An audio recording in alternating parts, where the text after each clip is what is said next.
યોગ એ ખૂબ જ પ્રચલિત થયું છે. સંસ્કૃતિ આપણી પણ વધારે અપનાવી છે વેસ્ટર્નના લોકોએ. પણ હવે સાવ એવું પણ નથી રહ્યું. આપણને જ આપણી વસ્તુની કિંમત થઈ છે. આમ પણ ઓરિજિનલ તો ઓરિજિનલ જ રહેવાનું ને. કોપી કરે તો પણ એને ડુપ્લિકેટ કહેવાય. હું હમણાં જ હરિદ્વાર ઋષિકેશ ગયો હતો. તો ઋષિકેશમાં ઇન્ડિયન્સ યોગ કરે એના કરતાં વધારે ફોરેનર્સ યોગ કરતા હતા. પહેલાં તો જોઈને નવાઈ લાગી, પણ પછી આપણી સંસ્કૃતિ પર ગર્વ થયો કે યોગ કરવા માટે આવું તો અહીંયા જ પડે છે ને. તો હવે યોગ અને ચક્રોનું મહત્વ સમજાવવા માટે એક પ્રસ્તુતિ લઈને આવે છે હેતલ યોગ ક્લિનિકના students. So please welcome Vijay Desai, Chandramauli Pathak, Nayan Pancholi, doctor Hiren Patel, Kalpesh Patel, Netra Shah, Mehal Shah, doctor Hiten Gandhi, Jitesh Panchal, professor S D. Desai, Preeti Kharadiya, Shachi Patel, Archan Trivedi and doctor Pooja Shah.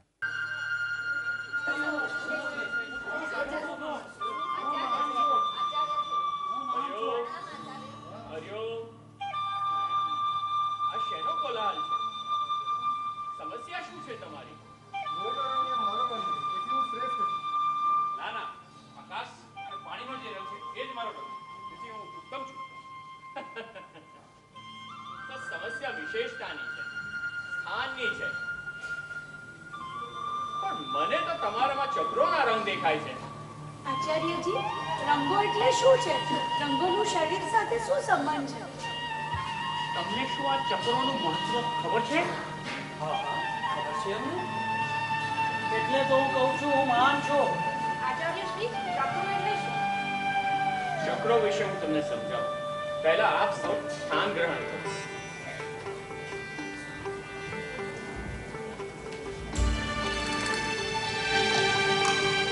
સૌથી પહેલા મૂળાધાર ચક્ર.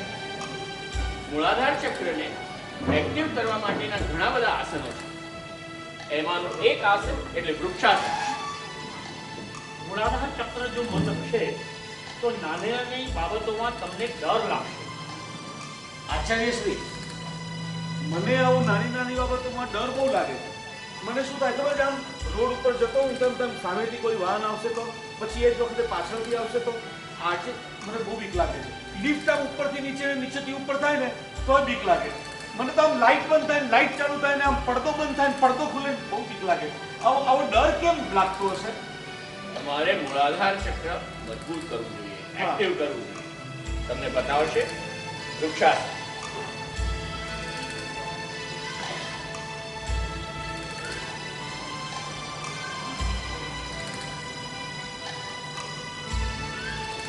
જ્યારે આ ચક્ર તમારું એક્ટિવ હશે ત્યારે તમે આત્મવિશ્વાસથી પરિપૂર્ણ હશો. આવો હવે પરિચય કરીએ સ્વાદિષ્ટાન ચક્ર. જ્યારે સ્વાદિષ્ટાન ચક્ર બંધ હોય છે ત્યારે તમે વિચારોના વંટાળમાં અટવાઈ જશો. કોણ છે સ્વાદિષ્ટાન ચક્ર? આચાર્યશ્રી, તમને એમ થશે કે બધી સમસ્યાઓ મને એકલાને કેમ છે, પણ શું થાય છે કે તમે જે બોલો છો ને એનામાંથી મને સમજાય કે આવું મને બહુ થાય. આવું એટલું બધું થાય છે કે આમ હું છે ને આમ કંઈ કહેવા દઉં ને તો સામેની વ્યક્તિ એનો બીજો જ અર્થ કાઢે. સામેની વ્યક્તિ જે કહેવા જાય એનો મેં અર્થ કાઢ્યો હોય, પણ હું જે કહેવા જાઉં એ સમજે નહીં. અને આ ન સમજવામાં ગેરસમજ થાય છે અને પછી સમજણ ક્યાંય રહેતી નથી. વત્સ, તમે નૌકાસન અને શીખો. When this orange color chakra is inactive, one will lose control over the emotions. પરંતુ જ્યારે આ ચક્ર એક્ટિવ હશે ત્યારે તમે લાગણી અને એના ઉપર કાબુ રાખી શકો, સંયમ રાખો.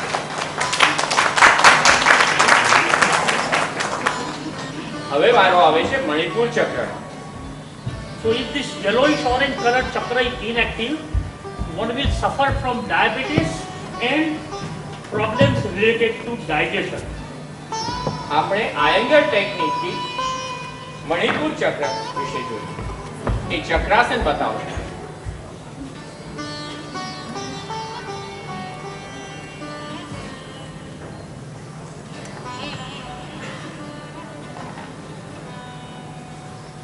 જ્યારે આ ચક્ર એક્ટિવ હશે ત્યારે તમારી પાચન શક્તિ તો મજબૂત હશે, પરંતુ એ વ્યક્તિ પરોપકારી હશે અને અત્યંત બુદ્ધિશાળી હશે.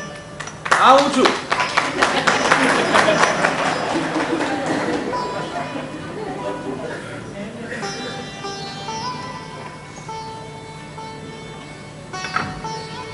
અને હવે વાત કરીએ અનાહત ચક્રની. જ્યારે આ ચક્ર મન હશે તો મનુષ્ય શંકા કુશંકામાં સપડાયેલો રહેશે. કોણ છે અનાહત ચક્ર? આચાર્ય હું છું અનાહત.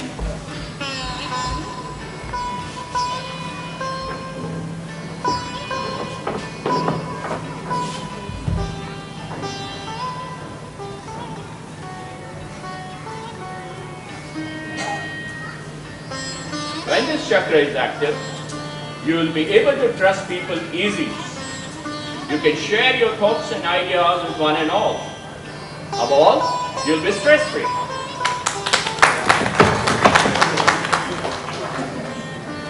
Let's move on to Vishuddha Chakra. વિશુદ્ધિ ચક્ર મંદ હોય ત્યારે વિચારો અને લાગણીઓને વ્યક્ત કરવાની ક્ષમતા નથી હોતી. તો ચાલો જોઈએ સર્વાંગાસન. આ પણ મને થાય છે. રડવું આવે ત્યારે એકદમ રડવું આવે, હસવું આવે ત્યારે એકદમ હસવું આવે. બીજું કોઈ રડતું હોય ને ત્યારે મને એમ થાય કે મને કેમ રડવું નથી આવતું. ક્યાંક આમ બેસણામાં ગયા હોય તો ઊંઘ ઊંઘ કરીને રડે, મને કેમ નથી આવતું. અને ત્યાંથી નીકળું પછી મને રડવું જ ઉપર રડવું આવે. આવું કેમ થતું હશે? તમારે સર્વાંગાસન જુઓ. હા. ઓહ, તો It is observed that all the thought leaders like Chanakya, Swami Vivekananda, Mahatma Gandhi and Narendra Modi, all those who could reach out to larger audiences and those who could express their ideas and values to one and all, they had a very clear Vishuddha Chakra.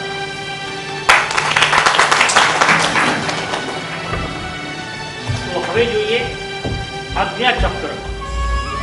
કોણ છે આજ્ઞા ચક્ર? અને કોણ કરશે નટરાજાસન?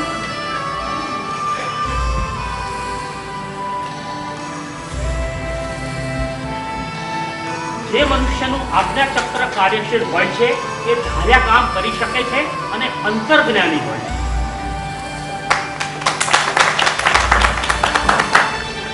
So now let's see the Sahasrara Chakra. What it is and how it is activated.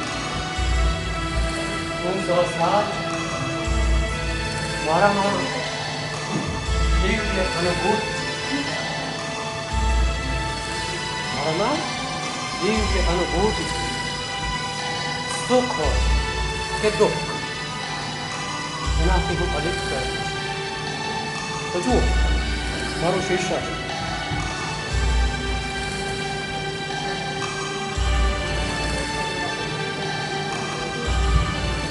બરોબર.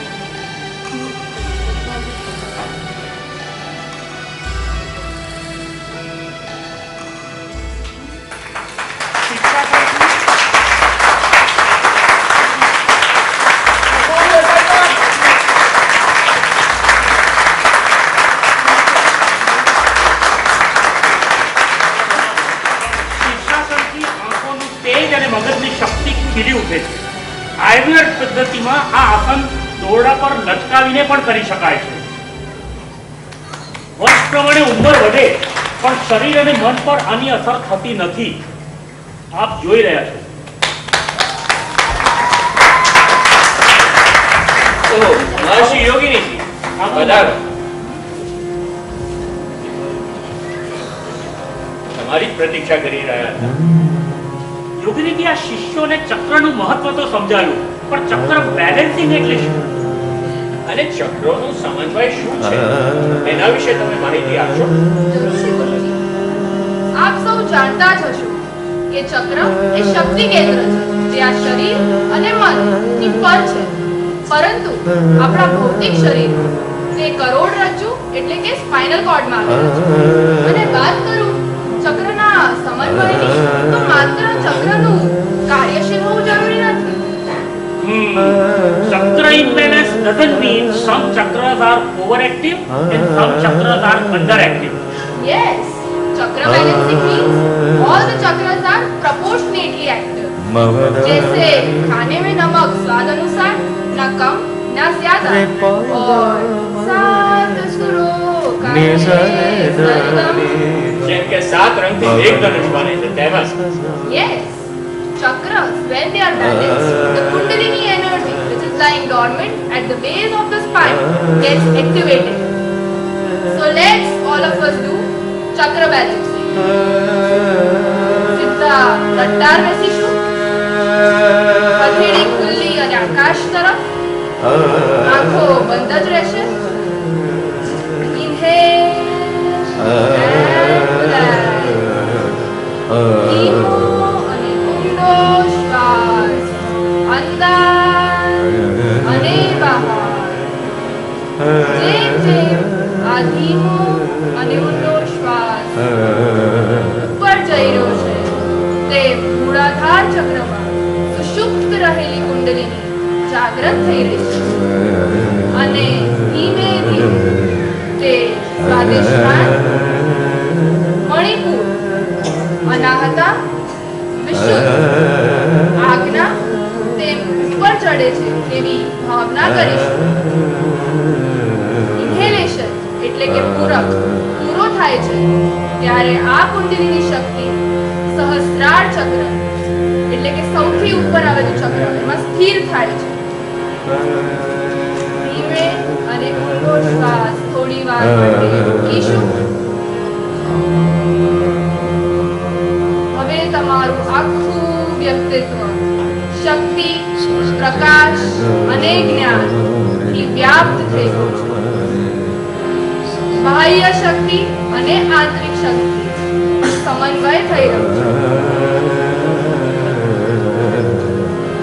ધીમો અને ઊંડો શ્વાસ જ્યારે બહાર કાઢીએ છીએ ત્યારે એ કુંડલીની સહસ્ત્રારમાં ધીમે ધીમે એક પછી એક બધા ચક્રોમાંથી પસાર થઈ સૌથી નીચે મૂળાધાર ચક્રમાં આવી ગઈ છે તેવી ભાવના કરીશું. અને આ ચિત્ર આબેહૂબ કરી એક ઊંડા શ્વાસ સાથે ઓમકાર કરીશું.